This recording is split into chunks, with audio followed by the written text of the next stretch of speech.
Most High is in everything, you know, and but then there's the truth, and you know, we always want to connect with what is true, but we do have to understand that the box that we live in, or the circle that we create for ourselves, don't mean that, you know, the Most High don't live outside of that circle.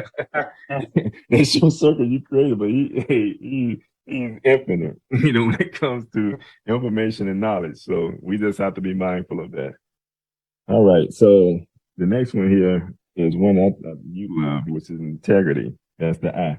And see, with integrity, like I said, there's a wealth of information in this book, but see, integrity is about sincere, about being upright. Integrity is being sincere about sincerity about being upright. So the principles of doing that which is right, doing that which is correct. Integrity is you do the right thing, not because you're being looked at, right, or not because you're being watched, or it's what's supposed. You do the right thing because it is the right thing to do. And an example is if you're in an area and you see there's a $50 or $100 bill laying on the floor and there's nobody around. Integrity is to find out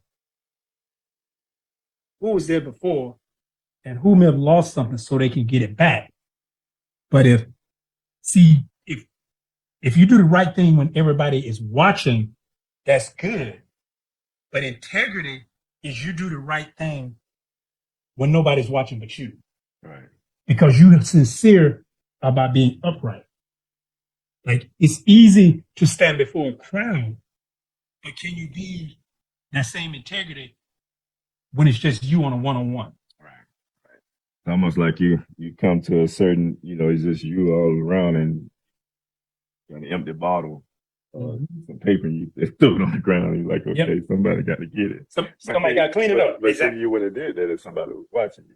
Right. So where's the integrity at, you know? Exactly. Yeah, so that's, integrity, you know, one of the definitions is said to show good judgment. So you have to have good judgment at all times. And as a member of MOP, that's what we require from all our members, to have that sense of integrity, you know, because that's going to keep you in line, even when none of the brothers are watching. You're on social media, when you're at home with your family, with your wife, or your significant other, your children, you know, they're still like MOP don't, you know, it don't activate when you come sit with the brothers. It's supposed to be always activated in your life. That's something you're supposed to carry with you. It's a character, it's a characteristic. So having, you know, that commitment, the humility, the integrity. And then the last thing here, brother, is love. We got to have a love. It's a feeling of brotherlyhood and goodwill towards others. And we know there's different forms of love, but I will say this here before I let you go ahead and break it down. I think love has been one of the words that has been taken for granted in this society, you know, and we have to reestablish what that word love means, in a sense, you know. And I always talk about, when it comes to love, I break it down, you know, and this is what the Most High gave me in acronyms, you know, living on vital energy. Hey. And the thing about it, the key there is vital. You know, you have to, because love is an emotion, right? Yes. You know, and we have to address emotions that are vital, you know, to our life, to our eternal life. When we think about it, when we connect, when we know that we're spiritual beings and we're connected to the Most High, there's a vital side of us that we have to always, you know, portray, you know, and I think that comes through the word love. And I think a lot of people misuse that because they don't understand that part of it, you know, and we have to get back to understanding love from a degree that the Most High have taught us to understand the word love, you know, and I think that's what we try to do as MOP when it comes to connecting with other brothers, you know, just live on that vital emotion that connects us and also connect us to the Most High, and give us the salvation that we need in order to, to live a fruitful life, So, that's how I know you Chad, what this conversation. I mean, love is such a powerful word, and unfortunately, it's been perverted and polluted in this society because most they've perverted the word love into what's considered lust. There you Um, and then you get mixed up when you're talking about love, when you're talking about lust and you're performing lust when you should be doing love, and then it goes strictly carnal because then it only is between an act, say between a man and a woman, and then because we've been taught to lust. Even the Most High taught us to love, but the world has taught us to lust, and then we get confused that we think. And some may disagree with me, but I have to put it out there. Like, I don't want to say most, but I don't know the percentage, but a lot of marriages fail. A lot of relationships fail because they base their relationship on lust rather than love. Because love is an asexual thing. And see, as MOP as men, first of all, okay, what kind of group of men got to have love? Okay, well, if there's no women involved, just for the sake, a group of men should be able to have a love for one another. So when you do that, you take the lust out, you take the carnality out.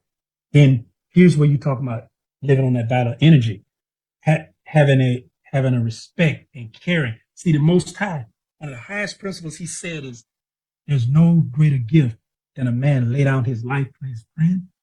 See that's what love is.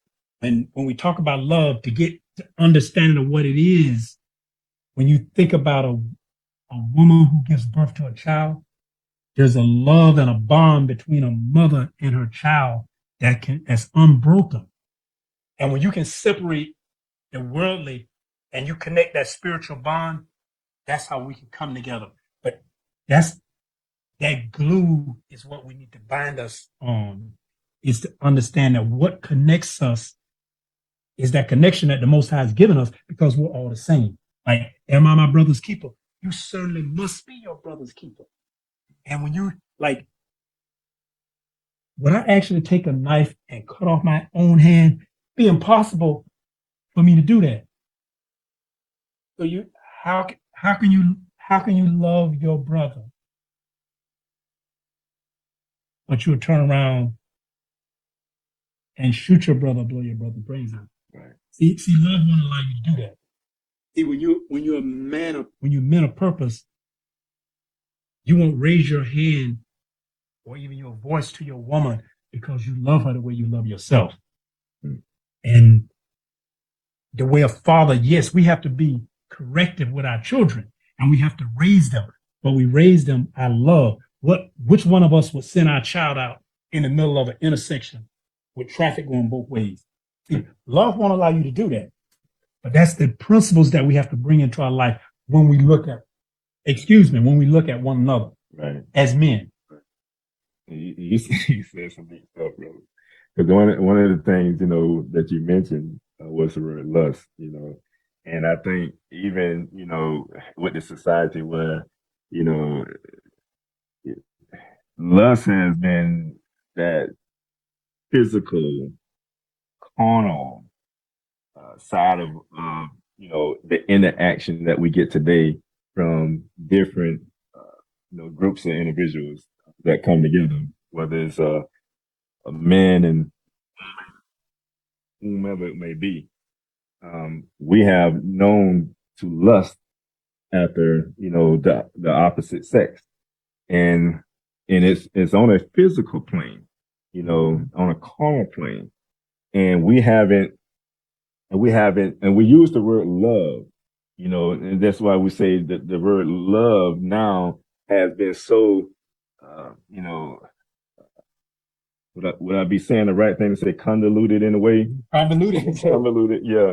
So it's like it's almost like you replace the word love And it's almost like, okay, what word do we use to demonstrate what we're talking about as far as the love that we're supposed to show to our brothers, to our wives, to someone that you truly have a love for. But we're talking about vital, like we're saying, we're talking about vital emotions. We're not talking about lustful emotions. We're not talking about carnal emotions. We're talking about vital emotions, because when you even connect with your wife, you still should be able to see the L in her that brings you to that point of loving her, And if you can't see that and you only concentrated on the physical, then you're truly lusting after her, you know, and for whomever else. You're lusting after that individual if you cannot see the L. And I know a lot of people are moving away from the L, which is God, and they don't want to face it, but it is what it is. And he has set things in motion that we have to be conscious and mindful of in order for us to be fruitful and multiply. He said we have to be fruitful and multiply. If you're not with somebody you can be fruitful and multiply with, I'm sorry. Then you're not up under the same principles and standard that the Most High has placed in the word love, if you will. And it's lust because it's like when you begin to understand love, it makes your physical relationship with your wife or your husband better. Right. Because if you have love, then when you come together physically, there's a whole different emotion. But if you only have lust, it's hard to build a relationship. It's hard for it to stand because you're missing that vital energy. You're missing that connection that's supposed to be there because we haven't been. See, love is supposed to be understanding. Love is patient. Love is caring. Love is honest. And see, if all of that's missing and it's just physical, you stuck with lust. So you wonder, why does it feel weird after? Because you never developed a relationship to know what love really is. Right. Because we've been taught, like it is not just for lusting after the flesh. You can have a love of money. Now, we'll say this one real candidly. Nothing wrong with making money. It's a beautiful thing. The Most High and money, I think the two go together soundly. But if you have a love of money, like people say that being the root of, no, money is not evil. Money is not evil. But the love, and if you do your research, see, if you lust after money, that's where the evil comes in, because then I'll deceive you because I want your money. See, that's lust. That's not love. That's true. And that's something that we have to be mindful of. We just can't, we begin to love each other when we get in the bedroom, and then after the bedroom, you're fighting and fussing. So that's not love, people. Now you bring out the bats and the gloves and the knives and the sticks. See, right. There's no love in that. See, that means something is missing. My brother, we're coming up on 18 after the hour. What we're going to do, I think we went through most of our chill, which is commitment, humility, integrity, love, and loyalty is just a part of us being committed to one another as a brother. Another part of love is, hey, if the brother going through some struggles, some bad times, or if something happened to a brother, we as men, as MOP, we have to make sure that the household is still intact, So that's another part of what we have to be to one another. We have to be a resource to one another. We have to be committed to one another, and we have to one another in our community. And we have to keep that family value in place. That's another thing that we talk about. I think we even talk about this in our panel. Not our manual here. Sorry, but that's very important. Family, is very important. When we talk about family, I think we shared something in here. But we're gonna go to a quick commercial break because I see we're coming up on time. We're gonna come right back though. We're gonna talk a little bit about inflation and see where this takes us at. We'll try to get ready to close out, but we're gonna go to a quick commercial break. We'll be right back.